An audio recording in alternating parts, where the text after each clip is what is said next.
ভরপুর মৌসুমে দেশের অন্যতম বৃহৎ পাইকারি বাজার চট্টগ্রামের খাতুনগঞ্জ ও চাকতাইয়ের আড়তগুলো এখন দেশি পেঁয়াজে ঠাসা। মাঠ থেকে নতুন ফসল ওঠা শুরু হওয়ায় বাজারে সরবরাহ বেড়েছে এবং পাইকারি দামে উল্লেখযোগ্য পতন ঘটেছে। তবে পাইকারিতে দাম কমলেও খুচরা বাজারে তার পূর্ণ সুফল পাচ্ছেন না সাধারণ ভোক্তারা। বৃহস্পতিবার সরেজমিনে খাতুনগঞ্জ ও চাকতাই ঘুরে দেখা যায় প্রায় প্রতিটি আড়ত পেঁয়াজে ভর্তি। জায়গা সংকুলান না হওয়ায় অনেক ব্যবসায়ী আড়তের বাইরেও পেঁয়াজ সংরক্ষণ করছেন। বর্তমানে পাবনা, রাজবাড়ী, কুষ্টিয়া, চুয়াডাঙ্গা, ফরিদপুর ও মেহেরপুর সহ বিভিন্ন জেলা থেকে আসা শতভাগ দেশি পেঁয়াজই বাজারে বিক্রি হচ্ছে।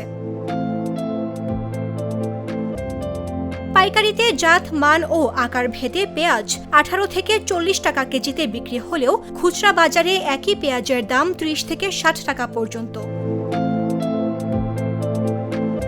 আড়তদাররা বলছেন, দেশি হালি জাতের পেঁয়াজ এখন মান ও স্বাদে ভারতীয় পেঁয়াজকেও টেক্কা দিচ্ছে। ফলে বর্তমানে বাজারে ভারতীয় পেঁয়াজের উপস্থিতি নেই বললেই চলে।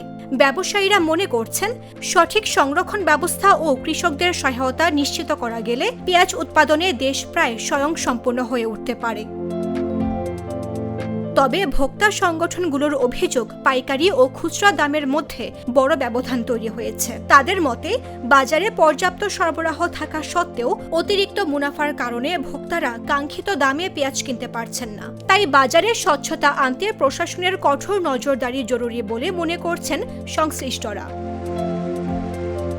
নিউজ ডেস্ক, জাগো নিউজ।